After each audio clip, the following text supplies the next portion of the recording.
Hello दोस्तों, मैं भंवर सिंह और आप सभी का मेरे सुरतरंग चैनल पर स्वागत है।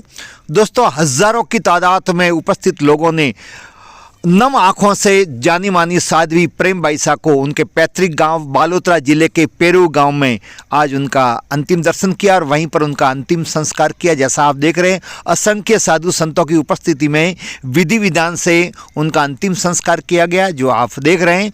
और ये भी देख रहे हैं कि कितना लोगों का हुजूम उमड़ा हुआ है। दोस्तों, इस प्रकार से मात्र 25 साल की उम्र में जानी मानी साध्वी प्रेम बाईसा का इस तरह से दुनिया से चला जाना बहुत ही दुखद है और वो भी विवादास्पद है। अब तक पता नहीं लगा कि वास्तविक उनकी मौत कैसे हुई। दोस्तों, वो 2 दिन पहले ही अजमेर से कथा करके और रात को 1 बजे ही जोधपुर अपने सुधीर साधना कुटीर आश्रम में पहुंची थी। उनको सर्दी बुखार था और एक कंपाउंडर को बुला करके वहां इंजेक्शन लगवाया। उस इंजेक्शन के लगाने के बाद में ही उनकी तबीयत अचानक खराब हो गई, जैसा कहा जा रहा है, और उनको अस्पताल लेकर के गए। लेकिन जब तक अस्पताल लेकर के गए, डॉक्टरों ने देखा तो उनको मृत घोषित कर दिया। उनके गुरु तथा उनके पिता वीरमनाथ उनके साथ में थे। दोस्तों, अमरूबाई इनकी माँ थी, जिसका बचपन में ही देहावसान हो गया था। तो इनके पिताजी ने इनको पाल पोस करके बड़ा किया था। उसके बाद में उनको उनकी विद्वता को देखते हुए, आध्यात्मिक प्रवृत्ति को देखते हुए राजा राम जी और कृपाराम जी के वहाँ पर जो अपने गुरु आश्रम है वहाँ पर जोधपुर लेकर के आए। वहीं पर उन्होंने शिक्षा दीक्षा ली और जब वो लोकप्रिय हुई तो उन्होंने पाल रोड पर साधना कुटीर करके अलग से एक आश्रम खोला था और वो कथा भी करती थी।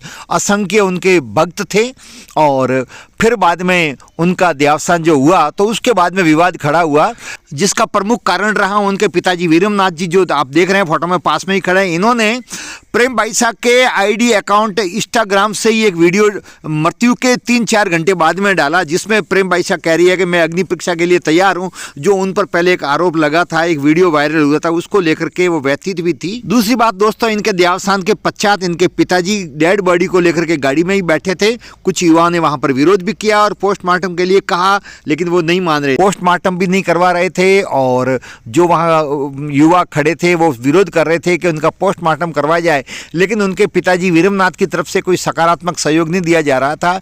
आरोप तो ये भी है कि वो एक बार तो गाड़ी में वहीं छोड़ करके भाग गए थे। बाद में जाकर के पुलिस आई और फिर बाद में देर रात को उनको वहाँ लेकर के गए अस्पताल और फिर बाद में उनका पोस्टमार्टम किया। हालांकि पोस्टमार्टम रिपोर्ट अभी आई नहीं है, लेकिन जब वो आएगी और पुलिस जांच करेगी उसके बाद में ही पता तो लगेगा कि वास्तव में मौत के पीछे का कारण क्या है। लेकिन जो भी हो, मृत्यु संदेहास्पद है।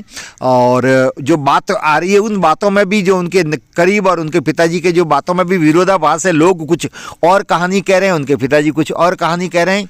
इसके अलावा बहुत सारे लोगों का ये भी कहना है कि आश्रम में जो सीसी कैमरे लगे हुए हैं उनके साथ में भी छेड़छाड़ की गई है। लेकिन जो भी हो, लोगों के मन में बहुत सारे सवाल है और उसके कारण से और दिए गए बयान और बाद में मृत्यु के बाद में जो वीडियो पोस्ट किया गया उसको लेकर के और लोगों के मन में बहुत सारी शंका है। तो जांच का विषय, जांच के बाद में ही पता लगेगा। गत साल एक वीडियो भी आया था, उसके माध्यम से उनको बदनाम करने और उनकी छवि खराब करने की कोशिश भी की गई थी।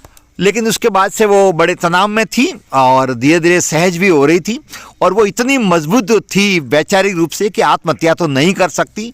लोगों को ये हजम नहीं हो रहा है कि प्रेम बाईसा आत्महत्या कर सकती है। निश्चित तौर पे ये या तो इंजेक्शन लगाने से, जो देवी सिंह नाम का एक कंपाउंडर था उसने इंजेक्शन लगाया था, उसमें कहीं गड़बड़ हुई या रिएक्शन हो गया अथवा और कोई षड्यंत्र हुआ उनके साथ में, और तो ये सब जांच का विषय है। लेकिन जो भी हो, 25 साल की उम्र में इस प्रकार से जानी मानी साध्वी प्रेम बाईसा का जाना निश्चित तौर पे बहुत ही दुखद है और उनके असंख्य भक्त बहुत उदास हैं, दुखी है। और आज नम आँखों से, जैसा आप देख रहे हैं, उनके पैतृक गांव में उनको समाधि दी गई। उनके अंतिम दर्शन करने के लिए लोगों का हुजूम उमड़ा और उनका अंतिम संस्कार हुआ।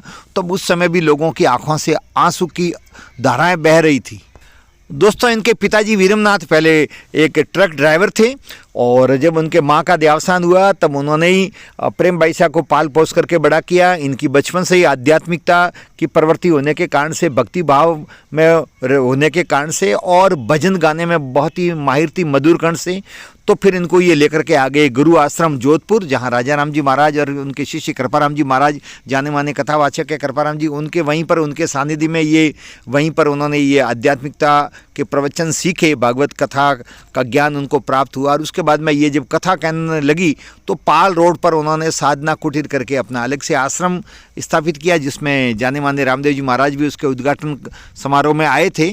और उसके बाद में उन्होंने लोकप्रियता के शिखर पर पहुंची और उनके भक्तों की संख्या बढ़ती गई। लेकिन दोस्तों गत साल जो वीडियो आया उसके बाद में उनकी भावनाएं आहत हुई और जिस तरीके से सोशल मीडिया पर उसको गलत ढंग से पेश किया गया। हालांकि बाप अपने बेटी को गले लगा सकता है, उसको दुलार सकता है, और उनके पिताजी स्वयं भी जो सन्यासी है और उन्होंने बेटी को पाल पोस के बड़ा किया, तो उसमें कुछ भी गलत नहीं है। लेकिन लोगों ने उसको गलत तरीके से पेश किया। अब जो इनका आकस्मिक निधन हुआ है वो जांच के बाद में पता लगेगा कि क्या हुआ था। लेकिन निश्चित तौर पे हम सबके लिए दुख का विषय है कि जानी मानी साध्वी जो इस उम्र में, जो बहुत युवा थी, ओजस्वी वाणी में अपने भागवत कथा कहती थी, प्रवचन देती थी, मधुर कंठ में भजन गाती थी और बहुत लोकप्रिय हो रही थी और काफ़ी लोकप्रिय थी भी, तो उनका इस प्रकार से जाना हम सबके लिए दुखद है।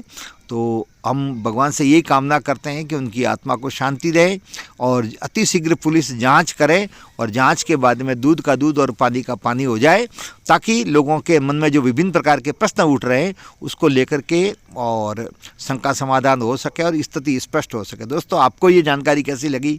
वीडियो को लाइक करें, शेयर करें, कमेंट्स करें और यदि चैनल को सब्सक्राइब नहीं किया हो तो चैनल को सब्सक्राइब करें। वीडियो देखने के लिए आप सभी का बहुत बहुत धन्यवाद। जय हिंद।